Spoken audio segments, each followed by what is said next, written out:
Welcome to sin soft studio. This is साल चांडियो। ये असो फोर्थ वीडियो है जो अस डिलीट कंदासीं ऑपरेशंस। अस पहिरियां अपडेट कयोसीं, ट्रिवर्सिंग कयोसीं एंड डिलीट हाणे था कयूं अस ऑपरेशन एरे की मदद से डेटा स्ट्रक्चर जो असां जी स्टार्ट कर रहे हैं वीडियो, जंहिंमें असां एरे के को भी वैल्यू असां डिलीट कंदासीं तो वो असां हितां ॾिसंदासीं। Let it see. असां स्टार्ट था कयूं वीडियो विदाउट डिले खां।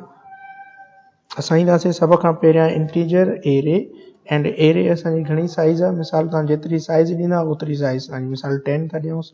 10 खां पोइ असां हिकिड़ो ॿियो वैल्यू था ॾियूं जंहिंजी वैल्यू असां स्टार्ट करायूं 10 खां। ठीकु। ऐं आई ॾींदासीं। आई खां पोइ एलिमेंट, एलिमेंट खां पोइ जे खां पोइ फाउंड कराईंदासीं। फाउंड अगरि 0 हुजे त असांखे ॿुधाए इहो। क्लियर। उन खां पोइ सी आउट, सी आउट खां पोइ ॾींदासीं असां एंटर 10। असां ॾींदासीं एरे एलिमेंट्स। ठीकु। असां एलिमेंट्स 10 ॾींदासीं। 10 खां पोइ हाणे असां ॾींदासीं फॉर। फॉर असांजो स्टार्ट कराईंदो आई इज़ इक्वल टू 0। 0 खां पोइ असां ॾींदासीं आई लेस हुजे टोटल जे। टोटल खां पोइ असांखे छा ॾेखारे, आई कराईंदासीं प्लस प्लस। प्लस खां पोइ असां डायरेक्टली छा कंदासीं, सी इन कराए जेको असां वैल्यू मथे जा था ॾियूं उहो असांखे सी इन कराए। एरे में असां सी इन था करायूं आई खे।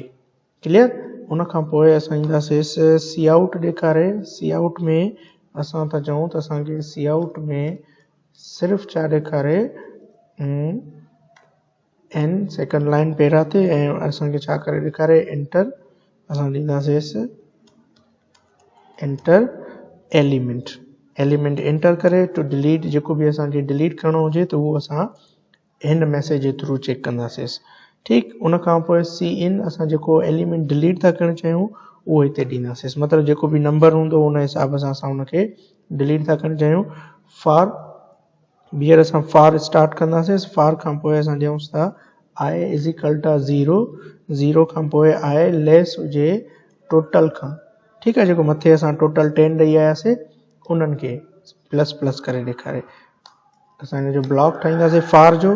इफ असां ॾींदासीं एरे आई जेको आहे उहो असांखे इक्वल हुजे कंहिंजे एलिमेंट जे। अगरि जेको एलिमेंट इन जे बराबरि हूंदो त उहो असांखे हिते ॾेखारींदो। क्लियर। उन खां पोइ असां ॾींदासीं वरी ॿीहर फॉर ॾिनोसीं। फॉर खां पोइ असां फॉर जो ब्लॉक ठाहींदासीं। ठीकु आहे। फॉर जो ब्लॉक था ठाहियूं असां। ब्लॉक ठाहींदासीं। ठाहिण खां पोइ असां ॾींदासीं ॿीहर फॉर जे था ॾियूंसि बराबरि आई जे। आई जे लेस हुजे फॉर सपोज टोटल माइनस करे 1।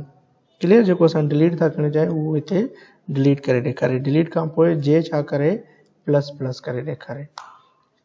उन खां पोइ एरे असांखे फाइंड आउट कराए जे जो वैल्यू ऐं बराबरि कराए वञे छाजे एरे खे एंड प्लस कराए जेको बि असांजो ॿियो वैल्यू आहे उहो असांजो प्लस थी वञेसि 1।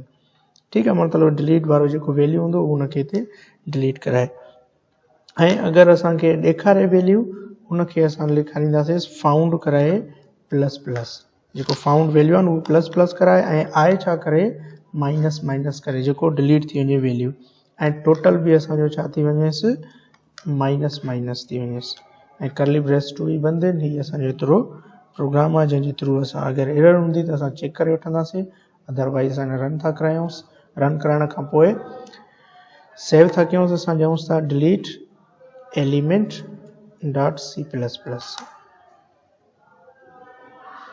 हिते एरर आहे असांजो फाउंड छा थो करे प्लस प्लस में। मतिलबु प्रोग्राम असांजो रिमेनिंग आहे प्लस प्लस। ऐं इफ ॾींदासीं असां इफ फाउंड कराए इज़िकल हुजे 0 जे। ठीकु आहे। इज़िकल हुजे 0 जे फाउंड त असांखे वैल्यू अलॻि सां ॾेखारे। उहो सी आउट में असांखे छा करे ॾेखारे सी आउट। सी आउट में असांखे ॾेखारींदो element. Element does not found. अगरि न हुजे त असांखे फाउंड न ॾेखारे इन द एरे। एरे में फाउंड करे न ॾेखारे। ऐं एल्स में असांखे अगरि हुजे त असांखे वरी सी आउट ॾेखारे। हिते असां ॾींदासीं एलिमेंट एलिमेंट छा करे ॾेखारे असांखे डिलीटेड सक्सेसफुल। ठीक है, सक्सेसफुली असांखे डिलीटेड ॾेखारे एंड असांखे डायरेक्टली वैल्यू हिते क्लियर करे ॾेखारींदो। एंड लास्ट में असां ॾींदासीं सी आउट असां ॾींदासीं एंडल खां पोइ ॾींदासीं रिटर्न ॾींदासीं रिटर्न 0। क्लियर, इनके करली ब्रेस क्लोज कराईंदासीं। असां इनके ॿीहर सेव था कयूंसि। कंपाइलेशन C++ फाउंड असांजो फाउंड जी स्पेलिंग मथे चेक कयूं, उहे ग़लति आहे। इनके असां सेव खां पोइ इनके रिफ्रेश करे रन था करायूंसि। रन कराईंदासीं। हितां हाणे वैल्यू था ॾियूं, जेके 10 वैल्यू असां ॾियूंसि था, मिसाल 1 2 3 4 5 6 7 8 9 10। हाणे जेको डिलीट था करणु चाहियूं असां चऊं था 5 नंबर तव्हांजो सक्सेसफुली डिलीट।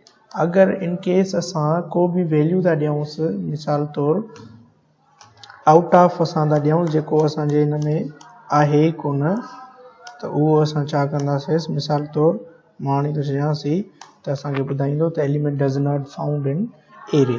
मतलब असां एरे खे अगरि हूंदो त असांखे ॾेखारींदो, अदरवाइज़ असांखे ॿुधाए छॾींदो त तव्हांजो वैल्यू जेको आहे कोन आहे। ॾिसोसि एलिमेंट असां डिलीट था कयूं 12। ॾिसो 12 आहे ई न, असांजा element does not found in the array. ही हुयो डिलीट वारो एरे, जेको असां सिंपल एरे जी मदद सां डेटा स्ट्रक्चर में वीडियो प्रेज़ेंट कयोसीं। होप त तव्हांखे ये ट्रिक सम्झ में आई हूंदी। Thank U for watching.